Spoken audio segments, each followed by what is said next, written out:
श्रीमहाकालस्तुतिः। ब्रह्मोवाच नमो स्वनन्तरूपाय नीलकण्ठ नमोऽस्तु ते अविज्ञातस्वरूपाय कैवल्यायामृताय च नान्तमदेवा विजानन्ति यस्य तस्मै नमो नमः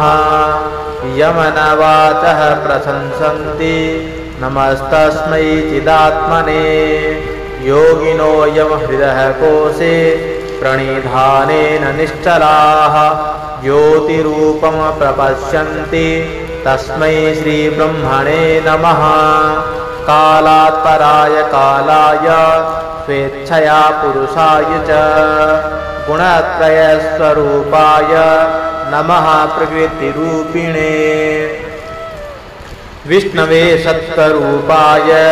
रजोरूपाय वेदसे तमोरूपाय रुद्राय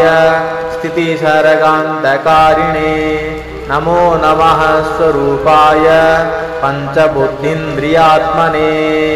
चित्यादिपञ्चरूपाय नमस्ते विषयात्मने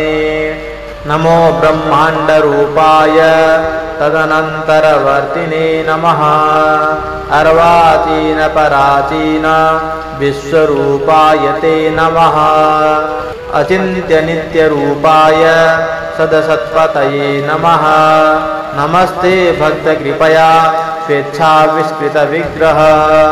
तव निःश्वसितं वेदास्तव वेदोऽखिलं जगत् विश्वभूतानि ते पादः शिरोद्यौः समवर्तत नाभ्या आसीदन्तरिक्षं लोमानि च वनस्पतिः चन्द्रमा मनसो जातश्चक्षोः सूर्यस्तव प्रभो त्वमेव सर्वं त्वयि देव सर्वं सर्वस्तुतिस्तव्य इह त्वमेव ईशत्वया वास्यमिदं हि सर्वं नमोऽस्तु भूयोऽपि नमो नमस्ते इति श्रीस्कन्दमहापुराणे ब्रह्मखण्डे महाकालस्तुतिः सम्पूर्णा।